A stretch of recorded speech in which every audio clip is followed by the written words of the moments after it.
அனைவருக்கும் பள்ளிப்பாளையம் தனக்கோடியின் வணக்கம்.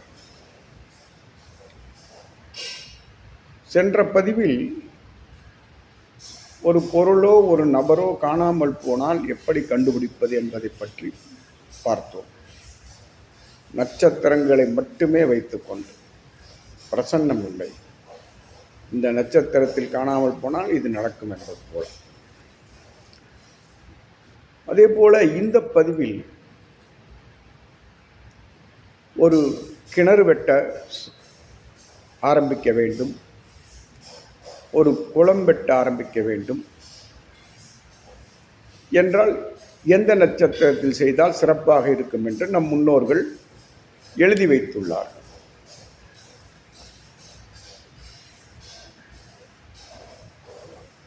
அப்படி பார்க்கும்போது கிணறுவில் கூட சிறிய கிணறு, பெரிய கிணறு என்று இருவையாக பிரித்திருக்கிறார்கள்.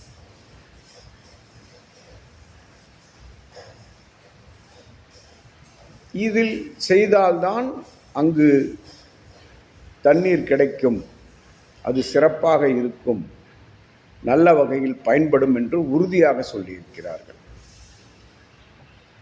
அப்படி பார்க்கும்போது வாபி என்றால் சிறிய கிணறு என்று பொருள்.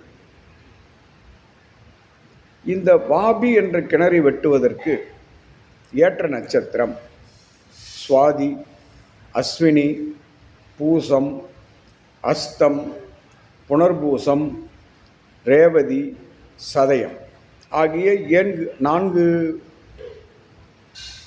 7 நட்சத்திரங்களை கொடுத்திருக்கிறார்கள். இந்த 7 நட்சத்திரங்களில் சிறிய கிணறுகள் தோண்டலாம். அதே போல பெரிய கிணறுகள் தோண்டுவதற்காக அவர்கள் மீண்டும் தனியாக ஒரு 7 நட்சத்திரம் கொடுத்திருக்கிறார்கள். இதில் சிறிய கிணறு தோண்டும் நட்சத்திரங்களும் 1-2 வரும். அதாவது பெரிய கிணறு, இந்த பெரிய கிணறுக்கு அஸ்தம், பூசம், அவிட்டம், சதயம், அனுசம், மகம், உத்திரம், உத்திராடம், உத்திரட்டாதி என்று 8 நட்சத்திரங்கள் கொடுத்திருக்கிறார்கள். இதில் பெரிய கிணறு, அதாவது விவசாயத்திற்கு பயன்படுவது போன்ற பெரிய கிணறுகளை தோண்டலாம். அதே போல ஒரு ஊருக்கு தேவையான ஒரு குளம் கட்ட வேண்டும் என்றால் குட்டை, குளம், குட்டை என்று சொல்லுவோம். சிறிய குளமாக இருந்தால் குட்டை, பெரிதாக இருந்தால் குளம் என்று சொல்லுவோம். அதேபோல் ஓவர் டேங்க் கட்டுவதற்கும் இதே நட்சத்திரங்களை பயன்படுத்தலாம். இது 3வது பிரிவு. இந்த 3வது பிரிவில் பார்த்தோமேயானால் அஸ்வினி, மிருகசீடம், ரேவதி, உத்திரம், உத்திராடம், உத்திரட்டாதி, ரோகிணி, பூசம், சதயம், பூராடம் ஆகிய 10 நட்சத்திரங்களை கொடுத்திருக்கிறார்கள். இதற்கு ஓவர் டேங்க் கட்டுவதாக இருந்தாலும் குளம், குட்டை கட்டுவதாக இருந்தாலும் இந்த நட்சத்திரங்களில் ஆரம்பித்தால் அது சிறப்பாக பயன்படும் என்பதுதான் பெரியவர்கள் சொல்லி வைத்துள்ள ஒரு நிலை. அதே போல இந்த ஜோதிடத்தில் நாம் பார்ப்போமேயானால் இந்த நட்சத்திரங்கள் எவ்வளவு தூரம் பயன்படுகின்றன என்பதை காண முடியும். நாம் நாடி முறையில் பார்த்தோமேயானால் கிரக சேர்க்கையை மட்டுமே வைத்துக்கொண்டு பலன் சொல்கிறோம். பாவகர்த்தாரி யோகம், சுபகர்த்தாரி யோகம், கிரகங்களின் பார்வைகள், இதை வைத்துக்கொண்டு பலன் சொல்கிறோம். இதில் கூட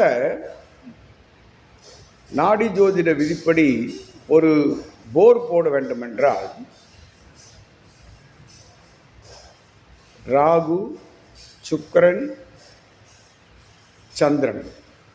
இவர்கள் 3 பேரும் சேரும் நேரத்தில் போர் போட்டால் கண்டிப்பாக அந்த இடத்தில் தண்ணீர் கிடைக்கும் என்று வலுவாக சொல்லி இருக்கிறார்கள். அது எப்படி? 3 பேரும் சேரும் நாள் திங்கட்கிழமை, ராகுவின் நட்சத்திரம், சுக்கிர ஓரை. இது 3ம் சேரும் நேரத்தில் போர் போட ஆரம்பிக்க வேண்டும். அதே போல வெள்ளிக்கிழமை, ராகுவின் நட்சத்திரம், சந்திர ஓரை. இந்த 3 பேரும் ஒன்று சேரும் நேரம். அதே போல திங்கட்கிழமை சுக்கிரனின் நட்சத்திரம், ராகு காலத்திலும் போர் போட ஆரம்பிக்கலாம். இதுபோல் வெள்ளிக்கிழமை சந்திரனின் நட்சத்திரம், ராகு காலத்திலும் போர் போட ஆரம்பிக்கலாம். கண்டிப்பாக இந்த நிலைகளில் போர் போட ஆரம்பிக்கும் பொழுது அங்கு தண்ணீர் கிடைத்தே தீரும் என்று நம் முன்னோர்கள் சொல்லி இருக்கிறார்கள். இதை நான் பயன்படுத்தியும் பார்த்திருக்கிறேன். என் வீட்டில் போர் போடும்போது திங்கட்கிழமை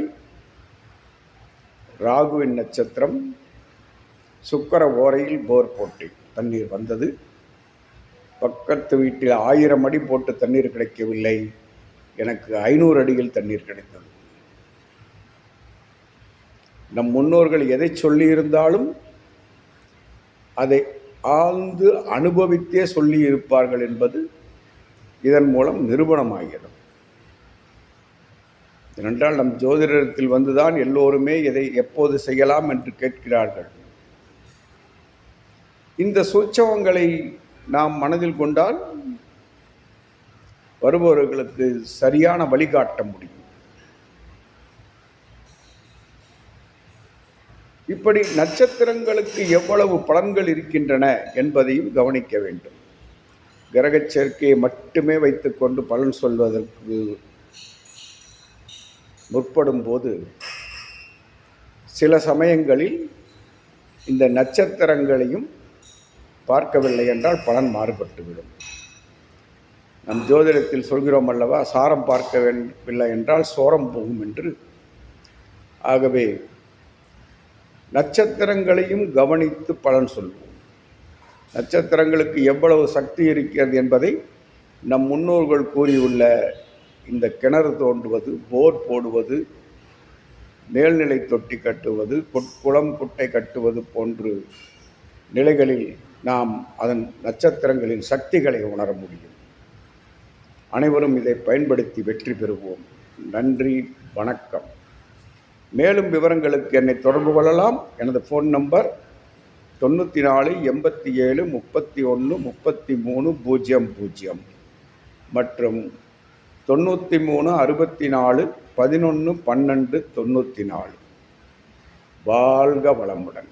மீண்டும் அடுத்த பதிவில் இதேபோல் முக்கியமான நிகழ்வுகளை பார்ப்போம். யாரும் சொல்லாத கருத்துக்களை நான் தேடி பிடித்து தங்களுக்கு கொடுத்து கொண்டிருக்கிறேன்.